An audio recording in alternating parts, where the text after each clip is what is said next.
Time for football at 4. Time for football that Commanders fans have been waiting a very long time for.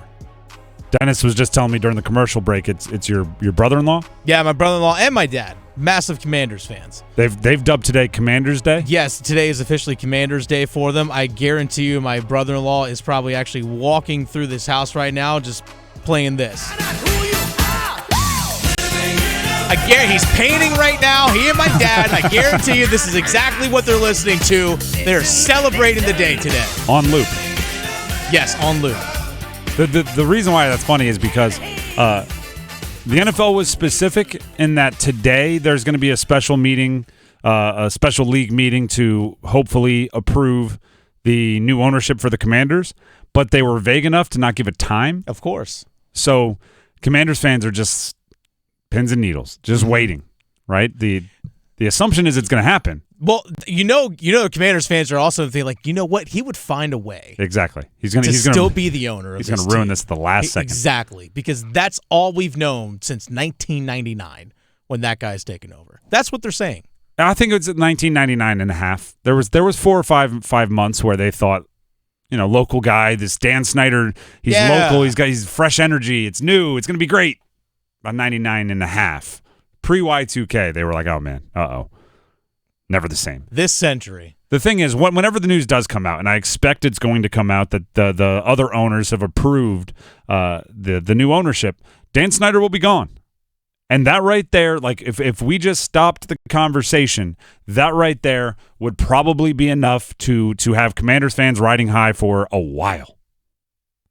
I saw an online like a list, and they had voted on it. It was some sports media. I think it was the 106.7 guys up in D.C.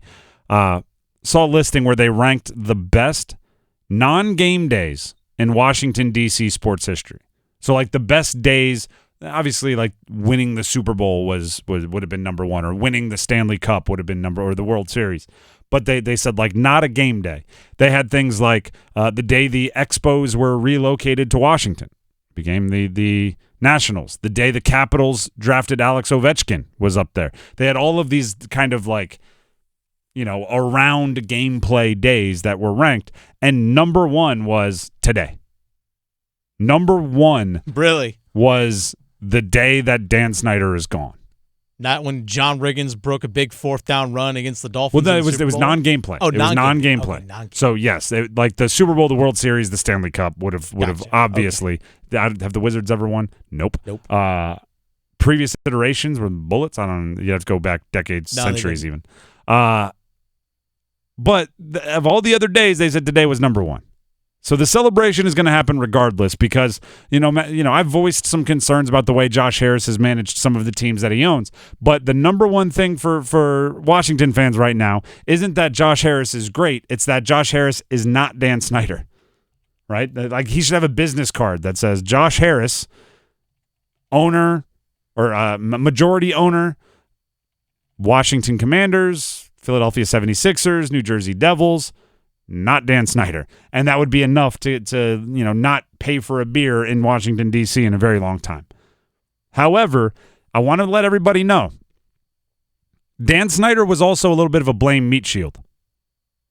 Anything that went wrong in that franchise, anything that went wrong on the field, off the field, in their supposedly, allegedly toxic workplace culture, anything that went wrong with the training staff, anything that went wrong with, like, timeout management at the end of games, anything that went wrong with drafting, free agency decisions, trades, everybody just kind of went, yeah, that's Dan Snyder. Well, what are you going to do? It's Dan Snyder. Oh, well, they had to deal with their boss being Dan Snyder. Oh, it's Dan Snyder. That's gone once he's gone. Then you have to look around and you're like, a whole new era starts. And that era is going to be the first time in a long time that you can be actually critical of those in the building. Because up till now, you couldn't really be critical of those in the building because they had the ultimate blame meat shield. Right? If a coach failed in Washington, they would go to a podcast somewhere, or they would jump on, a YouTube stream. By the way, subscribe to us on YouTube at 99.9 The Fan, and they would just say, oh, it's so hard working for them. Free agents never want to come play for it. Oh, it's the resources we were given were not anywhere near what we needed to win. And it was just so easy to say, like, oh, it's all Dan Snyder's fault. And even fans, like, if you had a player that you absolutely loved and they left the team, most fan bases turn on that player, right? Like, if you have a player that is an all-pro, been with your program, been with your franchise for 8, 9, 10 years, and then they up and leave, right? Free agency, demand a trade, whatever it is, normally that fan base, the next time they show up, they boo that person. Trent Williams was a great offensive lineman for Washington. Yeah. Sat out a year because he didn't like the way the training staff was handling things, and then went over to San Francisco. I guarantee you, Washington fans are like, Trent Williams is still pretty awesome. Mm-hmm. They don't hold that against him. They're not bitter about him leaving or burning bridges because they said, well, how can you blame him? He was disagreeing with the Dan Snyder franchise. Why is this not working? Why is that not working? Why are they not winning? Why did that player bust? Why was the field in such terrible shape?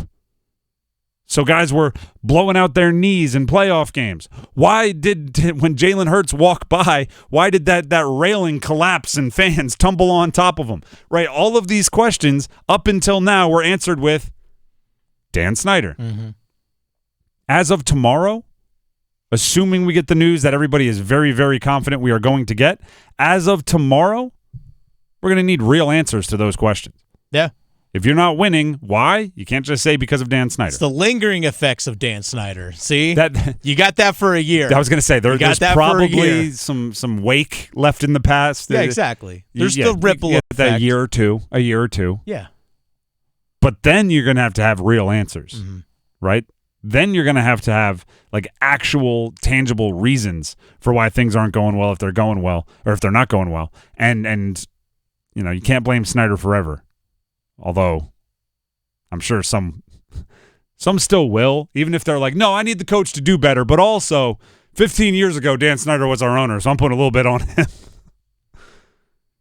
25 years ago, Dan Snyder was the owner. We're talking like in 2046. And 25 years ago, Dan Snyder was still the owner. We're still getting over it. We're not fully over the effects of Dan Snyder, which is there's some truth to that. I mean, I'm not going to say it's completely not factual. Do you think? I'm trying to think of other bad owners in the past.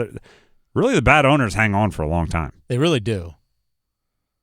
I'm trying, like, maybe Marge Schott. She was with the Reds, right? Are they still feeling the effects? Maybe. I don't know. They got Ellie De La Cruz, so maybe it's just being lifted as we speak now. The former Suns owner. Oh, actually, there's a bunch. Donald Clippers. Sterling. Yeah, you're right. There have been a bunch recently. Yeah, are the Clippers? Clippers might still be. There probably some people still blaming like injuries to Kawhi Leonard on Donald Sterling. Yeah, I would. The Suns are probably like, Chris Paul would have won a championship with us if it wasn't for Sarver. Yeah. Yeah, maybe they're still within the wake though. They're still kind of nearby.